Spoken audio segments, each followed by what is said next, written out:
François Bayrou a reçu à nouveau les chefs des groupes parlementaires en dehors de la France Insoumise et du Rassemblement National. Il nous promet un gouvernement avant Noël. Là, l'agenda est extrêmement serré pour François Bayrou. Si lundi est jour de deuil national, oui, on ne voit pas bien à quel moment. Il fait un journal de 20h ce soir, on ne sait pas... On va se rendre à l'évidence, Laurence. Allons-y, rendons-nous à l'évidence, Louis. Non, mais il faut qu'on ne touche plus à rien. Voilà. Il faut tout arrêter, là. Non, mais François Bayrou ne doit pas nommer de gouvernement. Que se disent ces gens à Matignon? Non mais alors attendez, Louis, on va parler de ce qui s'est passé cet après-midi. François Bayrou a dit qu'il proposait à tous les membres de formations politiques qui participent à la réunion, si vous voulez venir, vous êtes les bienvenus pour former ce gouvernement. Sachant qu'avant la réunion, tous les partis de gauche ont dit nous c'est hors de question, on est dans l'opposition, on se raconte François Bayrou et même on envisage de voter la censure. Donc des gens qui une heure avant envisageaient de voter la censure vont pas soudainement dire finalement on va rentrer au gouvernement. Donc François Bayrou était obligé, si on est théorique, de se tourner plutôt vers la droite, puisque la gauche lui ferme la porte. Ensuite, il tente quand même de rattraper la gauche, alors que la gauche a fermé la porte, en disant, si vous voulez, on propose de suspendre la réforme des retraites pendant 9 mois, et on vous demande donc à tous les participants, gauche-droite, que des gens qui pensent des choses différentes, on vous propose donc 9 mois pour travailler sur une nouvelle réforme, et si au bout de 9 mois, vous ne faites pas une meilleure proposition, la réforme votée en 2023 au 49.3 sera bel et bien en application. Bon. Voilà. Sur la formation du gouvernement. Alors sur la formation, en fait, on parle du fond. Il faut attendre la tout est conditionné quand même à ce qu'on vient de se dire. Et donc franchement, je vois pas comment les. Mais il a annoncé qu'il nous donnerait un gouvernement. Non, il n'a pas annoncé. Il a dit qu'il formait le vœu de former un gouvernement avant Noël. Okay. Donc concrètement, si vous parlez de vœux, on peut attendre le 31. Oui, attendons carrément les vœux du 31. En fait, au point où on en est, il n'y a plus d'urgence à une journée ou 2 journées près. Donc il vaut mieux attendre que Noël se passe, que les députés partent en vacances et qu'il ait un peu le temps, François Bayrou, pour former son gouvernement, qu'il fasse pas trop d'aller-retour à Pau et puis qu'il nomme un gouvernement entre Noël et le jour de l'an. Adrien Spiteri est toujours sur place à Matignon avec Sacha Robin. Adrien, un petit résumé de la journée, on l'a eu avec Louis. Là, c'est terminé, les consultations sont terminées. François Bayrou continue à cogiter sur la façon dont il pourrait bien former un gouvernement, c'est ça, Adrien ?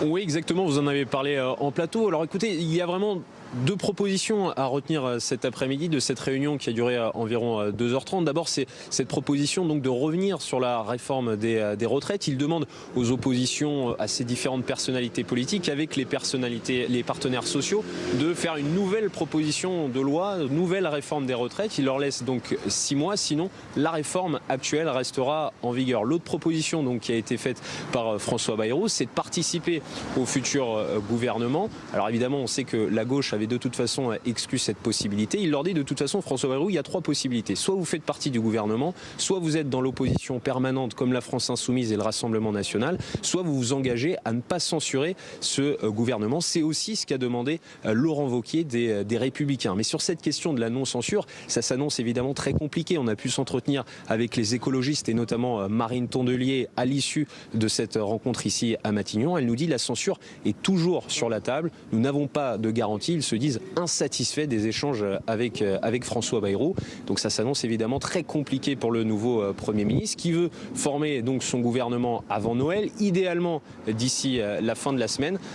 Dernière information qu'on peut vous donner, c'est que François Bayrou demande justement à toutes ces personnalités politiques de donner une réponse avant midi pour une éventuelle participation au futur gouvernement.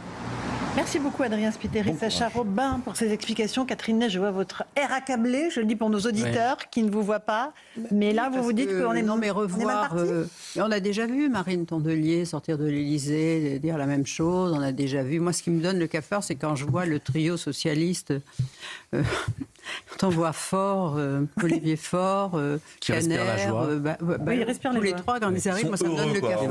C'est l'avenir. Bon, voilà, écoutez, pas de cafard. Oui, vraiment, oui. Et non, mais je trouve que là, le gouvernement Barnier avait trop de ministres. Il y en avait quelques-uns qui s'étaient déjà mis au travail et qui travaillaient. S'ils veulent bien rester, qu'ils continuent. On voit bien que, par exemple, en ce moment, à Mayotte, il y a Noël François, Monsieur Buffet, qui a été président de la commission des lois, qui connaît très très bien les sujets, qui est vraiment... Et là, ses premières déclarations, vous voyez qu'il y avait une autorité, qu'il avait une méthode. Bon, je veux dire, qui peut remplacer aujourd'hui...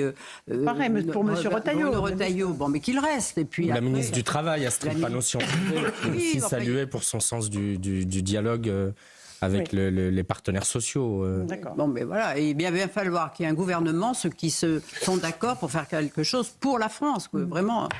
Nicolas Bavrez, on en est assez loin du sursaut que vous évoquez dans votre livre aux éditions de l'Observatoire. La situation politique est inextricable selon vous ou pas?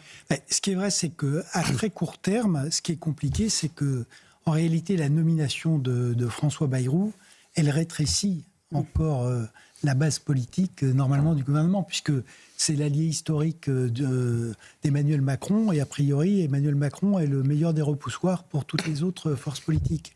Donc, comment est-ce qu'il peut essayer de se sortir de cette nasse? C'est très compliqué.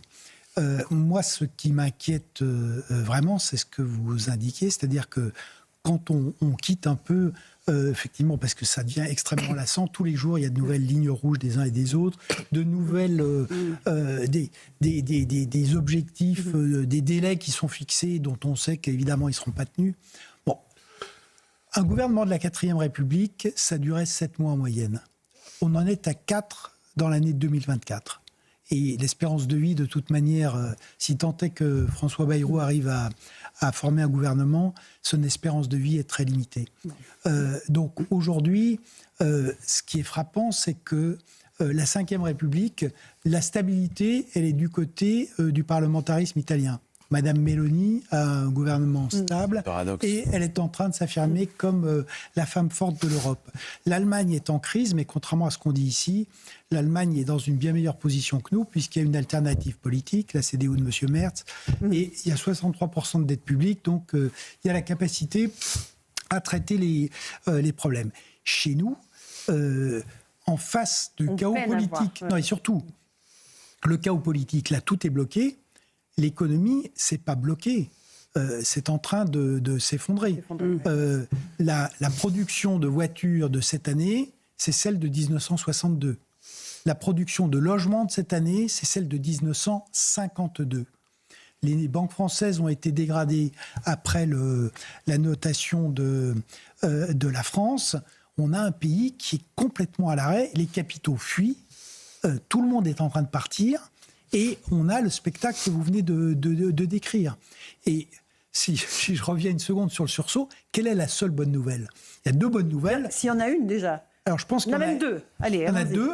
La première, c'est que contrairement à ce qu'on dit, les Français sont très rationnels, donc ils épargnent. Pourquoi? Parce qu'eux, ils savent, contrairement à leurs dirigeants, que les déficits et de la dette, c'est de l'impôt différé. Et donc, et la deuxième chose, c'est que l'économie réagit à toute vitesse. Alors le seul problème, c'est que c'est catastrophique, mais les acteurs économiques... Et la deuxième bonne nouvelle, je trouve, c'est que enfin, la société civile est en train de réaliser que on n'aura pas de solution du côté de la classe politique. Et je trouve que l'appel qui a été lancé par le MEDEF et les syndicats en disant... Excepté la CGT. Sauf la CGT, mais c'est quand même la première fois qu'on a ce type d'appel.